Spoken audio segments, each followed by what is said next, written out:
Hi, I'm really glad you're here. And if you're listening to this right now, I want you to know that you don't need to be doing anything else.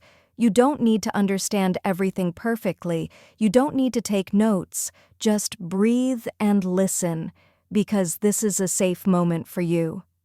Today, I want to talk about something very common, something many of us do every single day without even noticing it, and that is being extremely hard on ourselves, sometimes much harder than we would ever be with another person. If you think about it, the way we talk to ourselves in our head is often not kind at all. It's full of pressure, judgment, comparison, and expectations that never seem to end. And what's strange is that we don't even question this voice, we just accept it as normal. We tell ourselves that we should be better by now, that we should be more confident, more productive, more advanced, more successful. And when we don't meet those expectations, we blame ourselves. We feel disappointed. And sometimes we feel like we are failing at life. But let me ask you something.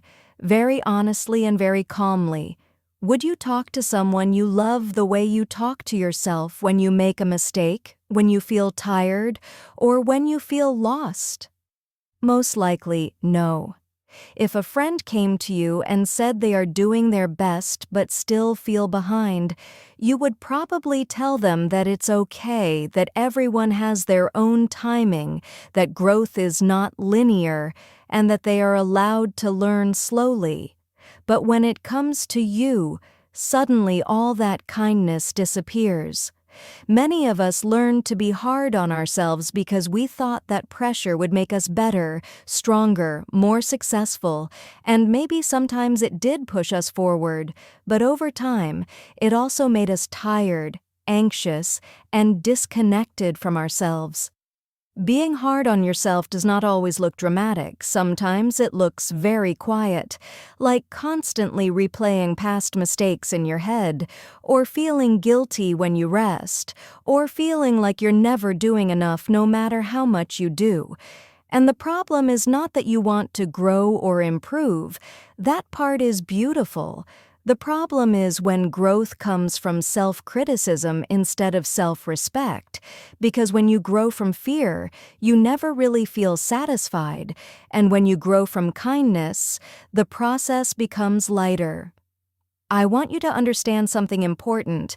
Being gentle with yourself does not mean giving up on your goals.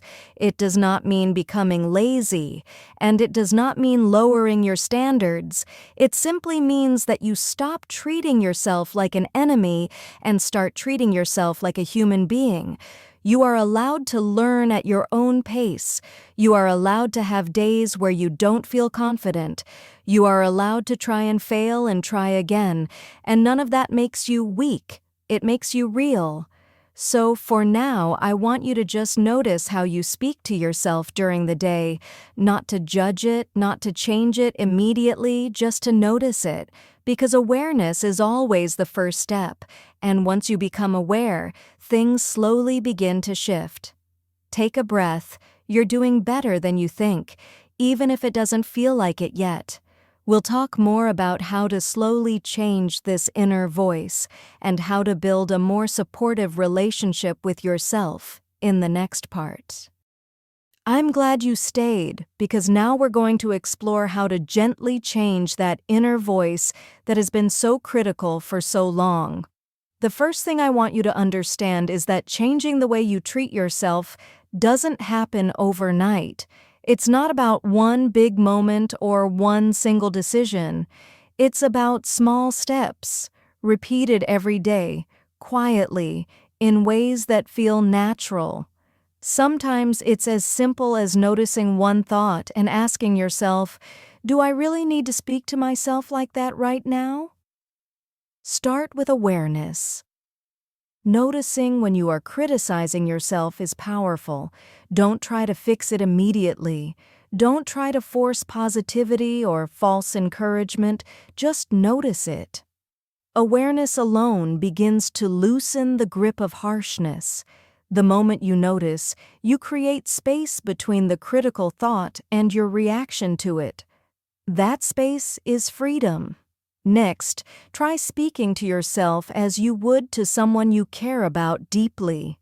Imagine your best friend telling you they made a mistake or that they are struggling to reach a goal. You probably wouldn't call them lazy or stupid. You would be calm, supportive, gentle. And the same applies to yourself. Words matter, even when you are thinking them quietly.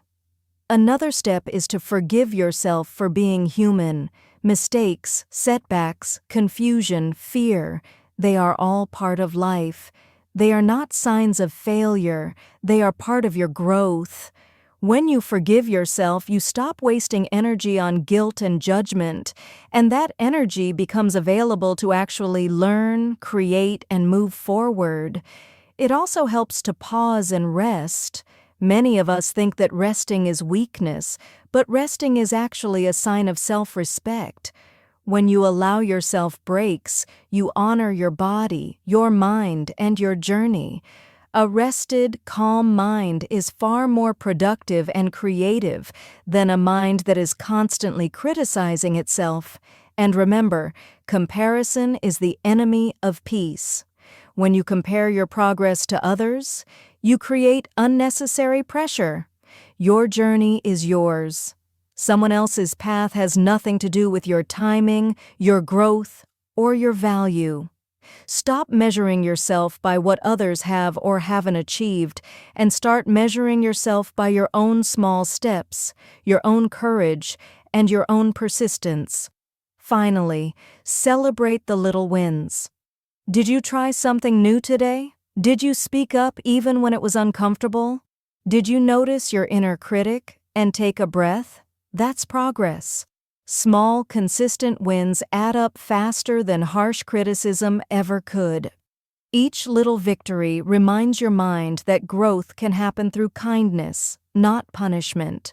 So as you move forward, take these ideas slowly, gently. Talk to yourself with care.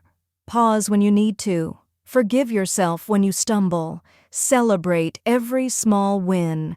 And each day, the voice that used to be harsh and judgmental will begin to soften. It will still be there sometimes, but its power over you will fade, and you will feel lighter, calmer, and more confident, because at the end of the day, life isn't about perfection. Life is about showing up, being present, and treating yourself with the same love you offer to others. And if you remember nothing else from this podcast, remember this. You are enough as you are, and you deserve kindness from yourself first and always.